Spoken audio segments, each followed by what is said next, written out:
LGB. LGB. LGB. LGB. They say LGB everywhere I go. LGB. What it means, I don't know. LGB. Whatever it is. LGB. Come on, help me, please. Please. Alrighty then. Thank you. LGB. That's let's go, Brandon. Right? LGB. This means let's go, Brandon. No. LGB. Sounds like let's go, Brandon. I guess. LGB. All right. Let's go, Brandon. I am Cornholio. Chant. LGB. Right wing and left wing. LGB. Go, you know the thing. LGB. If you don't sing, get back. LGB. And you ain't black. LGB. Let's go, Brandon. LGB. Let's go, Brandon. LGB. Let's go, Brandon. FJB. Let's go, Brandon. I'm Joe Biden, and I Forgot this message. Greetings, my dear friends, and welcome to another episode of Reading Epic Threads. I'm your host, Patrick Gunnels, joining you from Houston, Texas, this January 19th, 2024 at 11:04 a.m. Central Standard Time. And once again, I am playing catch-up from GART 3. We're going to work smart, not hard today, and do the audio recordings of Seth Keshel and Brian Cates yet again. They have added to their respective oeuvres since I've been gone, so we're going to go ahead and make some more audio files for that, and then advertise some Angel Paste on those audio files as well. Don't forget, guys, go to www.angelpaste.com. The best lotion the world has ever known. It consists only of food-grade plant oils, harvested using cold, non-chemical processes from God's own flora. Guys, we're seeing amazing results. As you can already see, I am already looking tanner rather than redder from my tanning booth overuse. And guys, you can experience a lot of these effects on your skin too. Age spots are fading. Psoriasis and eczema are being reported better. We're seeing sunburns being cured. We're seeing dead skin tumbling off without a trace of abrasion. There's nothing like this stuff. Go to angelpaste.com. Use promo code Shapiro to pry $1 from my grasping hands. And if you get 3 or more bottles, you get free shipping. Angel Paste, your skin will drink it up. Okay, let's go ahead and hop to it. Why is DOJ publicly affirming for the first time that the laptop is real and genuine? I think I know the answer, and it's gonna upset a lot of people. By Brian Cates. Merrick Garland, Department of Justice, has finally gotten around to publicly admitting what everybody's known for more than 3 full years. That the Hunter Biden laptop is genuine. That it's not Russian disinformation. Remember how they crossed land and sea and went the extra mile in a blatant, iron-fisted censorship crackdown to ensure that laptop had limited, if any, impact on the stolen 2020 election? DOJ had 3 years to cough up an admission that the laptop was genuine. Why now, at this late date? Why admit the obvious at this point after obfuscating and refusing to say so for going on 3 full years since the laptop story was broken by the New York Post in October of 2020? And why finally make this reluctant admission just as the 2024 election cycle is about to kick into high gear? My initial take is that Garland and the DOJ are being forced into this very public admission now only because of Special Counsel David Weiss, whom I suspect is getting ready to hit Hunter Biden and several others with federal felony charges filed in Washington, D.C., where the laptop will play a key role in the indictments. First off, let me say that I have no inside sources I don't have anybody anonymously feeding me any information from anywhere. Unlike a lot of clout-chasing fakers, I don't claim to have cool, top-level inside sources that don't exist. I make my predictions as to what might happen from publicly available information. The laptop has been publicly available information for some time now. Hell, the Marco Polo Research Group actually released a report on the Hunter Biden laptop contents that you can read for yourself right here. Link in the article. The House Weaponization Committee's report on what the IRS whistleblowers testified to and what evidence those whistleblowers handed over is also publicly available information. When I read over the Marco Polo report and I read over the House Committee's summation of what the IRS whistleblowers had testified to and the evidence they gave to the committee, I made a prediction. I made this prediction after reading what the IRS whistleblowers told the House Committee. I want to emphasize that. The IRS whistleblowers told the House Committee on pages 80 to 83 of the released House Ways and Means report that while he was yet just a mere U.S. attorney for Delaware, Weiss had sought to file federal felony charges against Hunter Biden in 2 districts outside of his jurisdiction in Delaware and had been denied.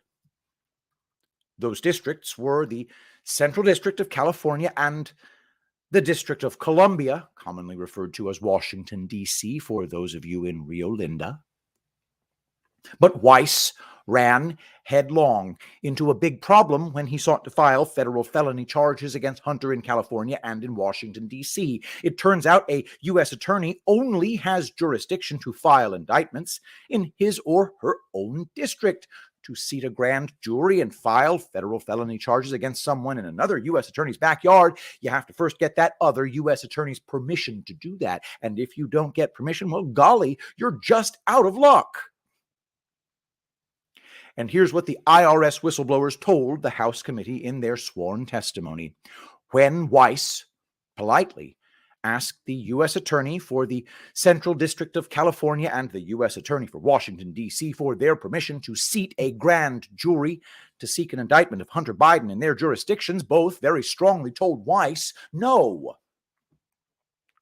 It's official sworn testimony in the public record. There's no gray area here. There's no wiggle room. Quote, the next meeting was in person on October 7th, 2022, and it took place in the Delaware U.S. Attorney's Office. This meeting included only senior-level managers from IRS, CI, FBI, and the Delaware U.S. Attorney's Office. This ended up being my red line meeting in our investigation for me. United States Attorney Weiss was present for the meeting. He surprised us by telling us on the charges, quote, I'm not the deciding official on whether charges are filed, unquote. He then shocked us with the earth-shattering news that the Biden-appointed D.C. U.S. Attorney Matthew Graves would not allow him to charge in his district. To add to the surprise, U.S. Attorney Weiss stated that he subsequently asked for special counsel authority from Maine DOJ at that time and was denied that authority. Instead, he was told to follow the process, which was known to send U.S. Attorney Weiss through another President Biden-appointed U.S. attorney. This was troubling because he stated that if California does not support charging, he has no authority to charge in California. Because it had been denied, he informed us the government would not be bringing charges against Hunter Biden for the 2014-2015 tax years for which the statute of limitations were set to expire in 1 month. All of our years of effort getting to the bottom of the massive amounts of foreign money Hunter Biden received from Burisma and others during that period would be for nothing. End quote. Weiss very politely asked Mother, may I? And both U.S. attorneys told Weiss in no uncertain terms, no, you may not. Now go away. The IRS whistleblowers then went on to relate what happened next after both U.S. attorneys told U.S. Attorney Weiss to get lost. Weiss approached the Attorney General at the DOJ, Merrick Garland, and after informing Garland that both U.S. attorneys had refused to give him permission to pursue federal felony charges against Hunter in their districts, Weiss requested that Garland give him special counsel status so that he could file the charges against Hunter in these two districts on his own without getting any permission first from the U.S. attorneys there. See, that's the great thing about getting special counsel status. Once you are appointed special counsel, all those barriers and boundaries that get in your way when you're just a mere U.S. attorney suddenly disappear. Now you can file federal charges in any district, any state that you want to file them in. The U.S. attorneys for those districts or states can disapprove of what you're doing, but you don't require their permission any longer, and they can't stop you. Awesome, right? Well, guess what happened when Weiss approached AG Garland and asked for special counsel status? According to the IRS whistleblower's testimony, Garland told Weiss to get lost. Absolutely not. Was Garland going to appoint Weiss as special counsel to investigate and pursue charges against Joe Biden's son in two districts outside of his jurisdiction? It was in the summer of last year that it was made public that these key IRS whistleblowers had gone to the House committee and had testified and handed over key evidence. That evidence included a ton of bank records and information about the 24 fake LLC shell companies the Biden crime family had created and used to hide the transfer of the dirty bribe money from foreign sources to the Biden crime family's bank accounts. Right after all this evidence went public, an amazing thing happened at the DOJ. Something truly astonishing if you'd followed this from the very beginning, as I have. Because of that IRS whistleblower testimony and evidence going public, thanks to a clean house, Garland gritted his teeth and backtracked. He called Weiss in and then reluctantly, oh, so very reluctantly, gave him the special counsel status he had previously requested.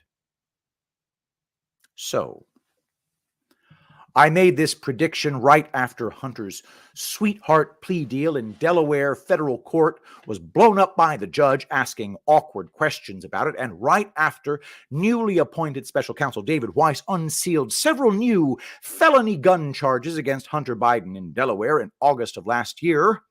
Brian Cates on Twitter, quote, "So to sum up, there are two specific reasons you see members of Hunter's legal team leaving. One, he's about to be indicted by the special counsel in multiple states, including California and D.C. And two, his former legal team is facing sanctions for their conduct in lying to the court multiple times."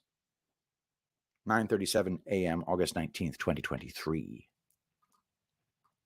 At that time, I made the prediction based on everything I knew from the public record that we would see special counsel Weiss file federal felony charges against Hunter Biden in two distinct locations, California and Washington, D.C. Back in early December, Weiss affirmed my prediction about federal felony charges in California by unsealing an eye-opening indictment that a grand jury had returned against Hunter in the Central District of California. That California indictment meant any fake news or con Inc. obfuscations about whether there were illegal foreign bribery schemes where millions of dollars changed hands from places like Ukraine, Russia, Kazakhstan, and China are now pretty much useless. When you get federally indicted for not paying your taxes on the bribery money, the issue of if there was any bribery scheme money is now a moot point.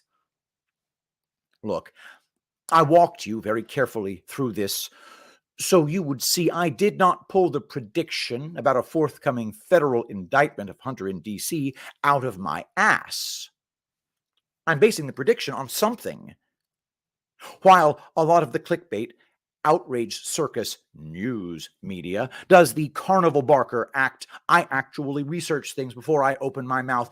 If you knew what the IRS whistleblowers had testified to, making this prediction about Weiss unsealing federal grand jury indictments against Hunter in California and D.C. was not really some weird Nostradamus act.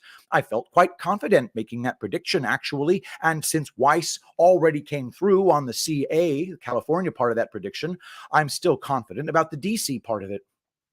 The DOJ is not just suddenly confirming the authenticity of the laptop because it wants to.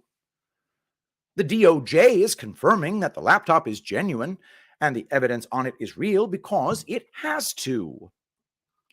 And it probably won't take that much longer for us to see why the DOJ had to do this now. I suspect they are trying to get out ahead of something. What that something is, we'll have to wait and see. That is my friend Brian Cates. Go to briancates.substack.com, do a subscription for money, buy some of his merch, Rise of the New Media, briancates.substack.com. Don't forget, brought to you by Angel Paste. Go to angelpaste.com, use promo code Shapiro to pry $1 from my grasping hands. Nothing but food-grade plant oils. Your skin will drink it up. Get 3 or more bottles, you get free shipping. Don't forget. All right, next, I'm going to hop on and do a Seth Keshel.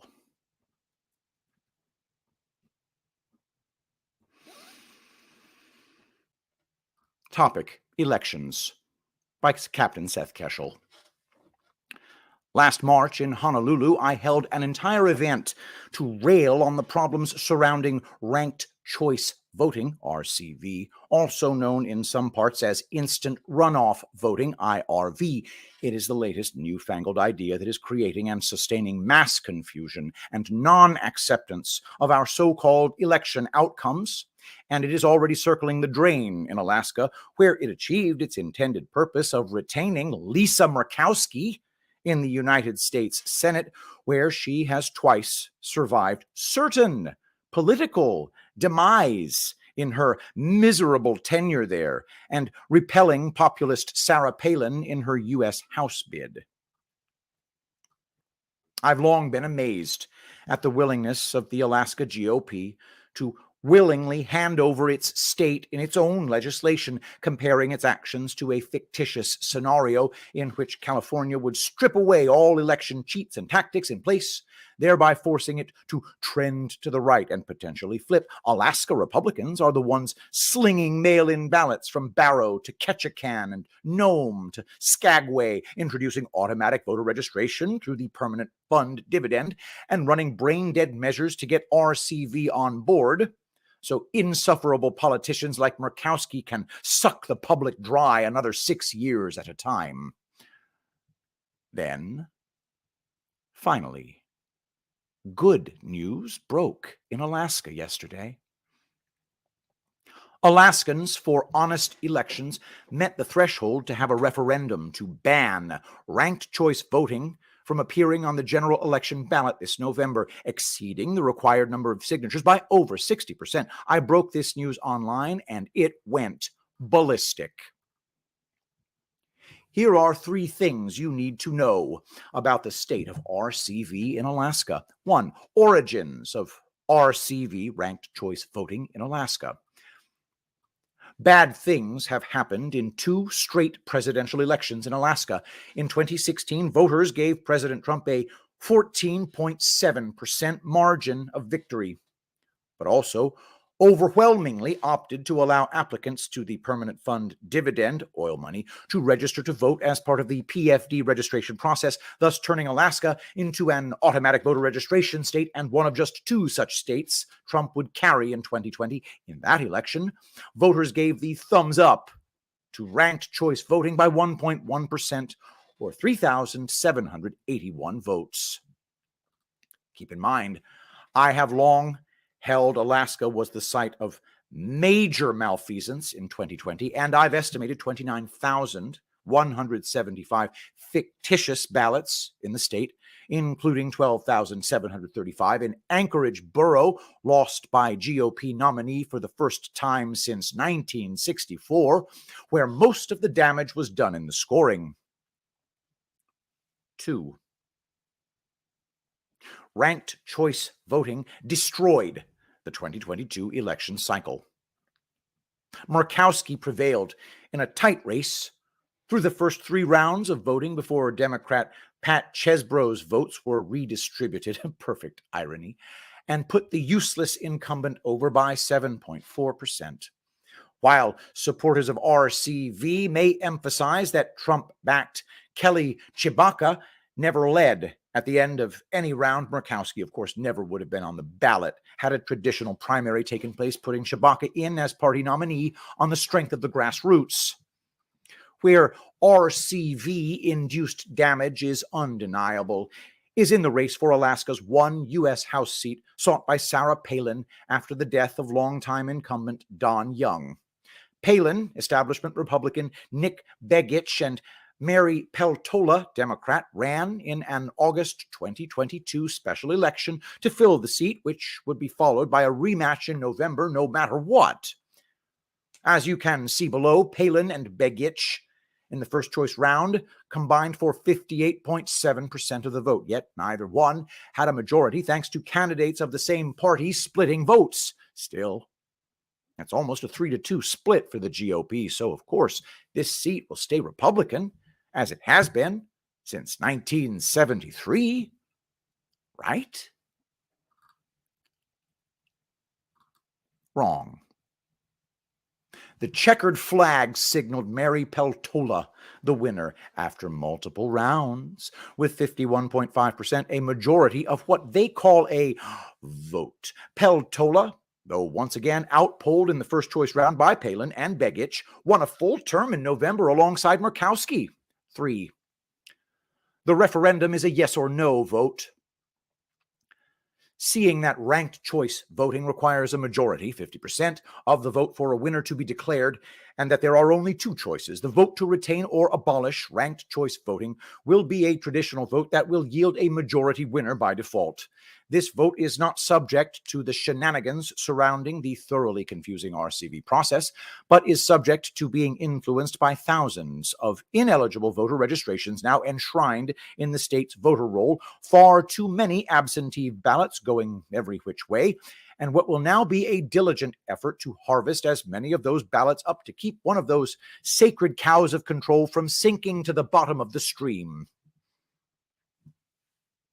Conclusion. Some good news here.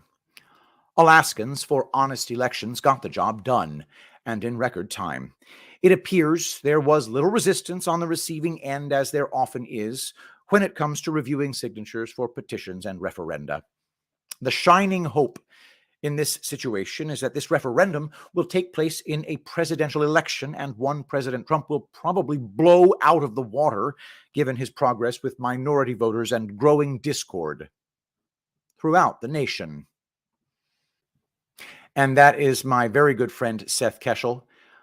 Thank you for your work, Seth. skeshel.substack.com. That's skeshel.substack.com. Subscribe for money, do that stuff. It really helps. It helps creators who do this for a living. So definitely check it out. All right. So I think that's going to have to be our show for today. I know these shows are painfully short right now, but I am doing major catch up on a lot of tasks that at some point I probably need to hire out. We're looking to really reward those of you who are frequent Angel Paste purchasers. So just keep that in mind when you go to www.angelpaste.com. Use promo code Shapiro to pry $1 out of my grasping hands. Get 3 or more bottles, you get free shipping. All right, guys. I've got some emails from Claude Bernardin. So we're going to finish with a new one from Claude. Mudlarking for Peace by Claude W. Bernardin. How can I silence the noise of this world? I can't find the answers, so I search under roots and creeks and valleys, under every leaf I unfurl. Everything's upside down. Every town seems to have something angry to shout. This weight is so heavy, but where can I put any of it down? I'd trade it for bits and bobs, a marble of hope on the ground, a trinket of gold sparkle in the endless decay and darkening shrouds, a glass stopper of shimmering peace, an old medicine bottle that reads Dr. Justice's oil of gladness, freedom, and smartweed. But all I ever see is rusted bits and scattered dreams, clues of someone's past life and broken moments of reality. So I dig, and I dig through the rubble and discard, and I hear a whisper from a friend. No one said life would be easy or fair, and I whispered right back, thank you for your service, soldier. God bless you. and take care. Isn't it nice to have Claude back? Thank you so much, Claude. Don't forget, that's Claude Bernardin, Poet Laureate of Reading Epic Threads. All right, let's call it a day. Let us pray. Saint Michael the Archangel, defend us in battle. Be our protection against the wickedness and snares of the devil. May God rebuke him, we humbly pray. And do thou, O Prince of the heavenly host, by the power of God, cast into hell Satan and all evil spirits who prowl about the world, seeking the ruin of souls. Amen. I love you all. Thank you so much for being here. I'll see you tomorrow. I will be the greatest president that God ever created.